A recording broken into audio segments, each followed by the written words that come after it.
নমস্কার, ডিভোটি বাংলা চ্যানেলে স্বাগত। জীবনে ব্যর্থতা ও দুঃখে জর্জরিত হয়ে থাকেন এই ধরনের ব্যক্তিরা। জেনে নিন কেন গীতায় এমন বলছেন শ্রীকৃষ্ণ। শ্রীকৃষ্ণের সকল বাণী ও উপদেশ শ্রীমদ্ ভগবদ গীতায় গ্রন্থাকারে সঞ্চিত রয়েছে। মহাভারতের কুরুক্ষেত্রের যুদ্ধের আগে মুরলীধর তার প্রিয় সখা অর্জুনকে এই জ্ঞান দান করেন।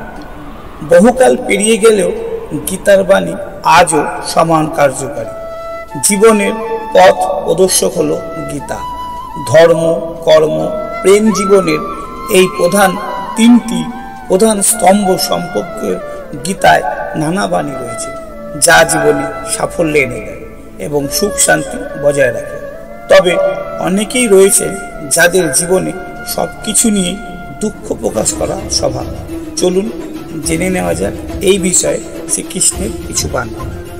প্রথমত, গীতায় উল্লেখ বাণী অনুসারে যে সকল ব্যক্তিরা নিজের কাজের উপর স্থির বিশ্বাস রাখেন এবং যে ব্যক্তি তার নিজের কাজ নিয়ে সবসময় আত্মবিশ্বাসী থাকেন, জীবনে তার সাফল্য পেতে কেউ আটকাতে পারবে না।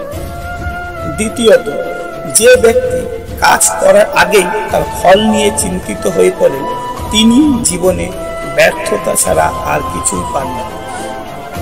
তৃতীয়ত, শ্রীকৃষ্ণ গীতায় বলছেন, পরিস্থিতি যতই খারাপ হোক না কেন, মনে রাখবেন তা কখনো এক থাকবে না।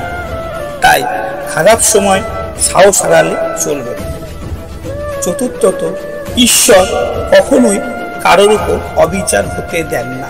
তিনি সকলকে তাদের যোগ্য কর্মফল দেন। পঞ্চমত, গীতার বাণী অনুসারে কখনো অন্যের মুখাপেক্ষী হওয়া উচিত নয়। সবসময় অন্য কেউ সাহায্য করতে আসবে না, নিজের লড়াই নিজেকেই লড়তে হবে। ষষ্ঠত, একজন মানুষ যদি তার পরিপূর্ণ বিশ্বাস নিয়ে কোনো কিছু কামনা করে, তবে সে একদিন তা নিশ্চয়ই অর্জন করতে পারবে।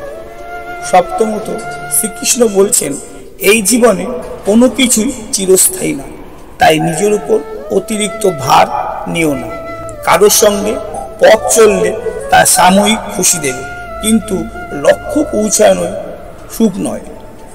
তাই কারোর উপর নির্ভর করা উচিত নয়। অষ্টমত, গীতায় শ্রীকৃষ্ণের বাণী অনুসারে নিজের কর্তব্য পালন করতে কখনো ভয় পাবেন না, কারণ নিজের ধর্মে অটল থাকার জন্য মৃত্যুবরণ করতে হলেও তাও ভালো।